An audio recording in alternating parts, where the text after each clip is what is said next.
ordinary. He's a representative of the most backward sections of the 1% in US society. And he's not going to stop. Trump is going to try to implement the right-wing reactionary agenda that is his program when in power. On behalf of the billionaire class, it's a government of, by, for the billionaire class. But also, his presidency is going to embolden the most backward, most reactionary sections of American society. So black lives are now more endangered in America. More endangered by racist white police officers who feel emboldened by Trump's racist rhetoric. Women are more endangered by the threat of sexual assault whenever you have a president who has come to power on the back of reveling and celebrating sexual assault. Immigrants and Muslims are more in danger now today whenever you have a president who has whipped up very consciously anti-Muslim, Islamophobic, racist sentiments. And workers are at threat whenever you have a Labour Secretary who is the CEO of a fast food company who has fought against any increase in the minimum wage. So all of the most right-wing sections of American society will be emboldened. And that goes for the so-called alt-right. And for the benefit of the Irish Times who might be here, we can do our own definition of the alt-right for you. Most of them are fascists. That's what the alt-right are. But there's a really important message. There's lots and lots of dangers that threaten ordinary people in this country, in America, and around the world. But there's also some reason to be hopeful. Trump can be beaten.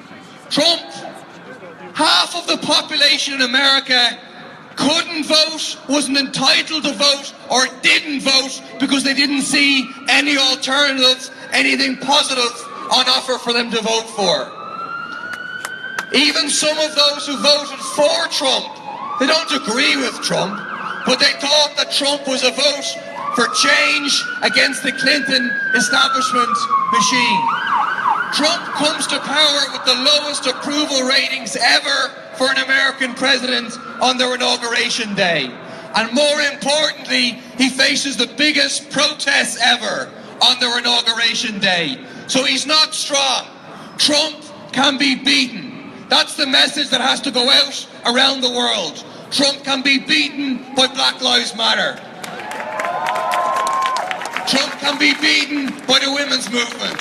Trump can be beaten by the immigrants' rights movement. Trump can be beaten by the trade union movement. And most of all, Trump can be beaten when all of those come together like they are today in the US to resist the agenda of the billionaire class, the 1%, the capitalist class. The last point is this, is that Trump can be beaten, and yet Clinton and the Democratic establishment, with all their resources, couldn't beat him. There's a lesson there. There's a lesson there for those who want to stop the rise of the right. Is that you cannot stop the rise of the right by attempting to defend and attempting to shore up the collapsing neoliberal centre. The so-called extreme centre, as detailed by Tariq Ali, is collapsing around the world, and it's collapsing because it's delivered economic crisis. It's delivered declining living standards. It's delivered precarious lives, and it's delivered no future for young people anywhere in the capitalist world.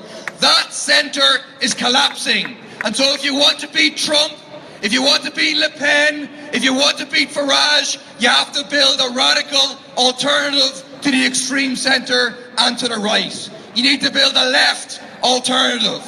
An alternative that mobilises people in a fight for social and economic justice, that says the wealth and resources exist to provide decent living standards for everybody, regardless of race, of gender, of ethnicity, that says that you can really take on the 1%. You can take power out of the hands of the 1%. To finish with a quote by Fred Hampton of the Black Panther Party.